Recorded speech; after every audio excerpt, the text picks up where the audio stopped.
बाढ़ का कहर, मौसम की मार किसानों के लिए मुश्किलें पैदा कर रहा है। राहत पैकेज का ऐलान हो रहा है। पंचायत मंत्री ने खुद बमोरी के बाढ़ प्रभावित इलाकों की कमान संभाली है, जहां पर मंत्री जी एक्शन मोड में नजर आ रहे हैं। लेकिन इन सब के बीच बमोरी सीट पर वोटर मुआवजा नहीं, कुछ और मांग कर रहा है। जहां वोटर ने मंत्री जी के सामने अपना दर्द बयां किया, जो बस यही कह रहा है, हमें मुआवजा नहीं, रोड दो। सवाल है कि क्या बमोरी में उपचुनाव में गरमा सकता है सड़क का मुद्दा?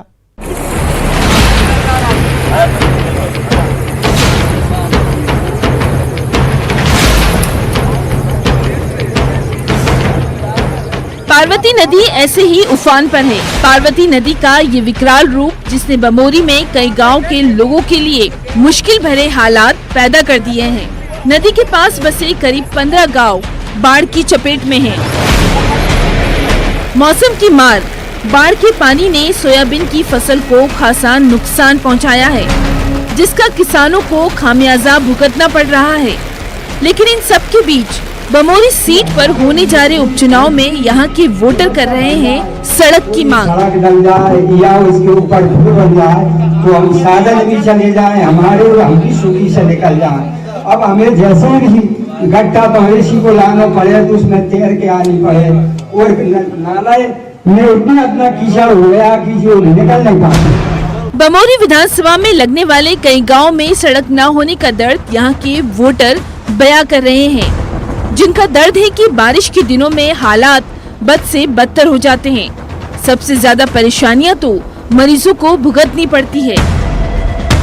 ये समस्या हमेशा उनके सामने रहती है। आखिर बिना रोड के कैसे कीचड़ वाले रास्ते से मरीजों को अस्पताल पहुंचाया जाए? डिलीवरी वाली महिला को अस्पताल तक ले जाना किसी चुनौती से कम नहीं। यकीनन अभी स्कूल बंद है, लेकिन ऐसी स्थिति में छात्र कीचड़ वाले रास्ते से गुजरते हर रोज इम्तिहान देते हैं। इन गाँव में लोगों के लिए सड़क का वास्ता सीधे उनकी जिंदगी से जुड़ा हुआ है। गड्ढा मवेशी को लाना पड़े तो उसमें तैर के आनी पड़े, और नाले में इतना इतना कीचड़ हो गया कि जो निकल नहीं पाते। तो बहुत ही कड़ी समस्या आ जाती, आस-पास के गाँव में कहीं भी नहीं होती। इतनी बड़ी समस्या हमारी है, ये जरूर भी अल्लाह होना चाहिए। बड़े हमें मुआवजा न मिले, वो भी हम सहन कर पाएंगे, पर इस बात को हम सहन नहीं करता। बाढ़ प्रभावित इन इलाकों का पंचायत मंत्री महेंद्र सिंह सिसोदिया ने दौरा किया। मंत्री जी एक्शन मोड में नजर आए। सर्वे के बाद मुआवजा वितरण की बात कही गई। इमलिया, डूमावन, परवा समेत लगभग 7 गाँव का दौरा हुआ।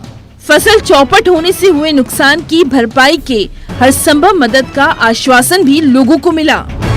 सरकार पूरी तरह से कटिबद्ध है। किसानों का जो भी नुकसान होगा, संवेदनशील मुख्यमंत्री हैं शिवराज सिंह जी और महाराज ज्योतिरादित्य सिंधिया जी, जिनका ये क्षेत्र भी है, और हमारे सांसद केपी यादव जी भी। सब मिलकर हम चाहते हैं कि जनता का जो नुकसान हो उसकी भरपाई राज्य शासन से हो। पैसे की कोई कमी नहीं आने देंगे। और अभी कलेक्टर साहब को मैंने निर्देश दिया है कि पूरा सही इनका आकलन होना चाहिए। अगर 100% नुकसान है तो 100% नुकसान ही आकलन में आना चाहिए, कोई गड़बड़ी नहीं होनी चाहिए। और जितना नुकसान होगा उसका पैसे का भुगतान मध्य प्रदेश की सरकार करेगी। अच्छा, इसके अलावा पार्वती नदी जो अन्य जिलों से पानी लेके आया तो वहाँ प्रभावित हुए लोग, गाँव में घरों में पानी भरा, तो उसको उनके लिए क्या मदद? जो भी मदद होगी 6-4 के अंतर्गत, और बीमा के लिए माननीय मुख्यमंत्री जी ने कहा ही है 31 लास्ट तारीख थी, बीमा सबको मिलेगा। और जिनके मकानों की क्षतिग्रस्त हुए उनको भी निश्चित रूप से हम मदद कराएंगे। यहाँ फिर से लोगों का वही दर्द झलक पड़ा, जो रोड की मांग मंत्री जी से कर रहे हैं, जिनका कहना है कि चाहे मुआवजा नहीं मिले लेकिन उन्हें रोड मिल जाए। अब सवाल है कि क्या सियासी वादे और दावे ऐसे ही कीचड़ वाले रास्ते में धंस जाते हैं? बमोरी में सड़क के मुद्दे पर हमेशा सियासत गरमाती रहती है।